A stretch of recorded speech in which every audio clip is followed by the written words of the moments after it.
15 নং বহৰী জিলা পৰিষদ সমষ্টিৰ ভাৰতীয় কংগ্ৰেছ দলৰ প্ৰাৰ্থী বীৰেন দাসে আজি চেঙা উচ্চতৰ মাধ্যমিক বিদ্যালয়ত অৱস্থিত ভোট কেন্দ্ৰত উপস্থিত হৈ এক ব্যাপক জনসংযোগ অভিযান চলায়। অঞ্চলটোৰ বিভিন্ন ভোট কেন্দ্ৰৰ লগতে চেঙা ভোট কেন্দ্ৰতো স্থানীয় ৰাইজৰ লগত ব্যক্তিগতভাৱে যোগাযোগ স্থাপন কৰি আশীৰ্বাদ বিচাৰে। জনসাধাৰণৰ মাজত শুভ্ৰ বস্ত্ৰ পৰিধান কৰি আত্মবিশ্বাসী ভংগীত উপস্থিত হোৱা বীৰেন দাসে সমষ্টিৰ উন্নয়নৰ বাবে নিজৰ দায়বদ্ধতা আৰু সদিচ্ছাৰ কথা প্ৰকাশ কৰে। তেওঁ কয়, এই সমষ্টিৰ সকলো জনগোষ্ঠীৰ উন্নয়ন, ন্যায়, শান্তি আৰু অগ্ৰগতিৰ বাবে মই একাগ্ৰচিত্তে কাম কৰিম। কংগ্ৰেছ দলৰ আদৰ্শ অনুসৰি মই এই অঞ্চলৰ এগৰাকী সজাগ আৰু বিকাশশীল সমষ্টি হিচাপে গঢ়ি তুলিব বিচাৰো। চেঙা উচ্চতৰ মাধ্যমিক বিদ্যালয়ত অনুষ্ঠিত এই জনসংযোগত বিভিন্ন বয়সৰ ৰাইজ, বিশেষকৈ যুৱক যুৱতী আৰু অভিভাৱকসকল উপস্থিত থাকে। তেওঁলোকেও নিজৰ স্থানীয় সমস্যাবোৰ যেনে ৰাস্তা ঘাট, পানী যোগান, বিদ্যুৎ, শিক্ষা আৰু স্বাস্থ্যসেৱা সম্পৰ্কীয় অভাৱ বীৰেন দাসৰ আগত উত্থাপন কৰে। তেওঁ এইবোৰ সমস্যাৰ ক্ষেত্ৰত গভীৰ পদক্ষেপ লোৱাৰ আশ্বাস দিয়ে।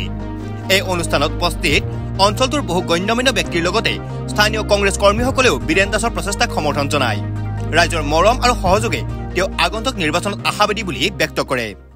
সব নমস্কাৰ জনাইছো মোৰ সংবাদ জগতৰ বন্ধুসকলক, লগতে এই অঞ্চলবাসী ৰাইজ যি আমাৰ 5খন জিপি, এই 5খন জিপিৰ সমূহ শ্ৰদ্ধা ৰাইজক মই নমস্কাৰ জনাইছো, সেৱা জনাইছো।